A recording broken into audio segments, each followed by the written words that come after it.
Merci de nous accueillir chez vous. Vous suivez Yegle TV. Bienvenue à l'actualité nationale et internationale. Bonsoir. Aussitôt déclaré vainqueur de la présidentielle du 24 février dernier, le président de la République, Macky Sall, a fait une déclaration à la presse.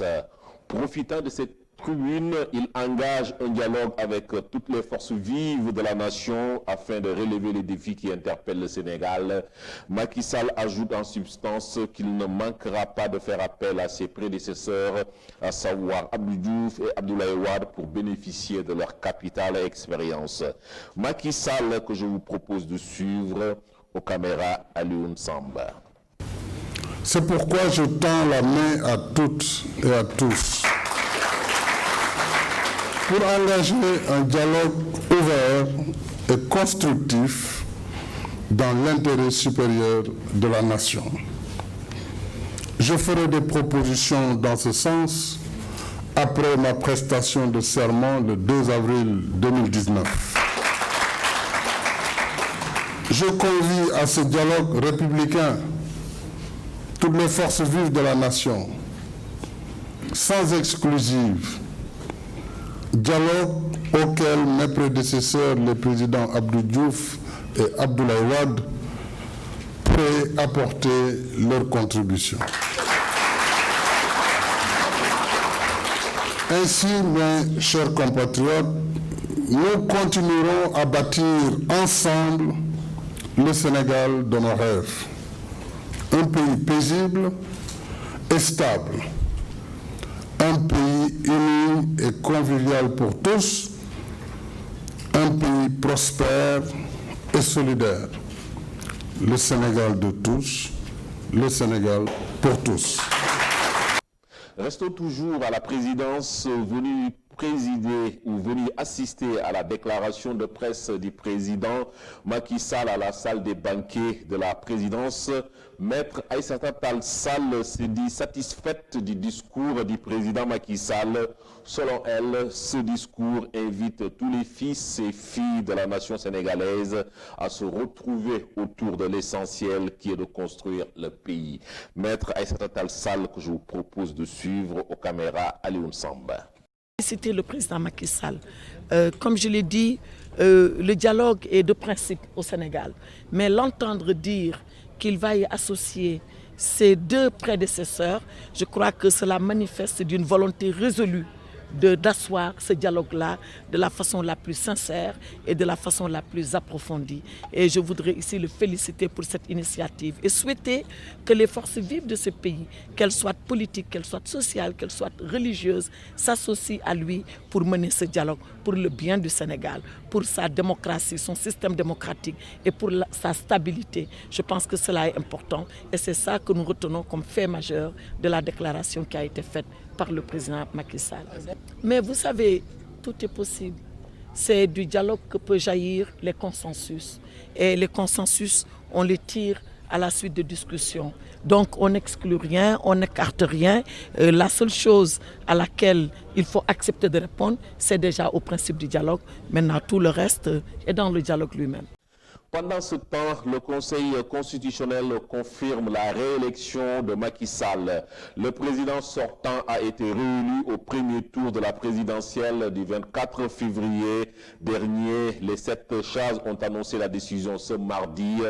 Une confirmation des résultats provisoires initialement publiés par la Commission nationale de recensement des votes qui donnait vainqueur au premier tour avec 58,26% suivi de Idrissa Seck 20,51%, Ousmane Sonko 15,67%, Eladj Issa Sall 4,07% et Madi Kenyan 1,48%.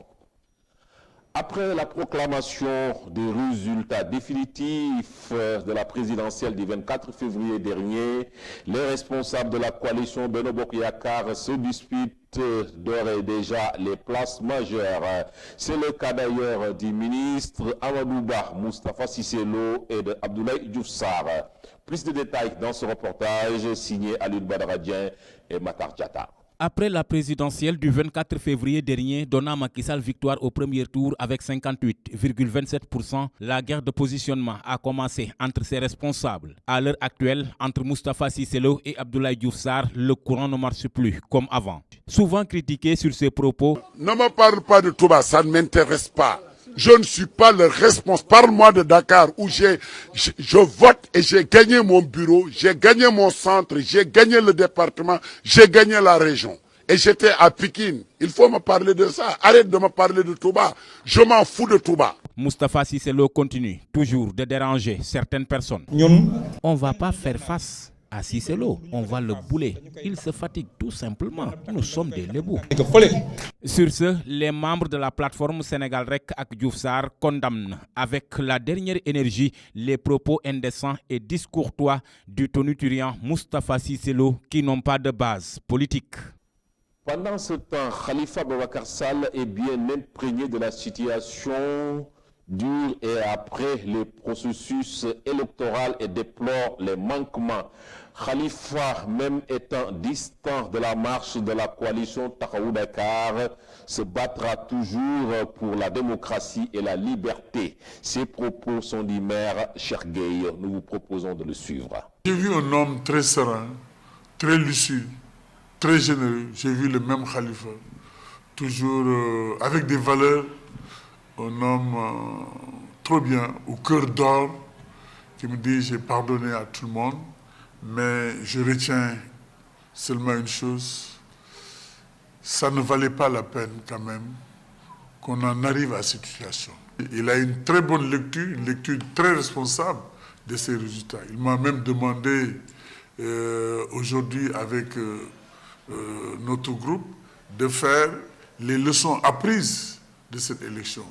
En ce qui concerne Khalifa Sall et la coalition Taxawu Dakar, nous sommes ouverts. Nous sommes très ouverts, même. Nous sommes en politique. Nous discutons avec tout le monde. Tout autre chose maintenant dans cette édition. Petersen reste un lieu idéal pour le ravitaillement des produits recyclés. Les adeptes de ces produits sont toujours au rendez-vous. Certains ne se focalisent pas sur la qualité de ces marchandises.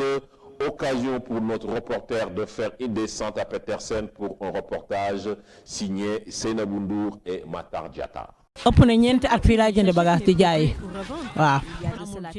On ne peut pas vendre des produits malsains dans ce grand marché qui risque d'être démasqué. Tout le monde vient ici pour acheter des marchandises. C'est de bonne qualité et puis c'est très abordable.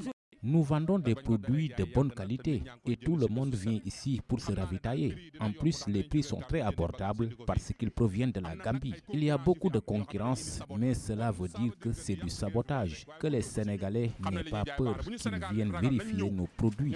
Nous vendons le jour seulement et non la nuit.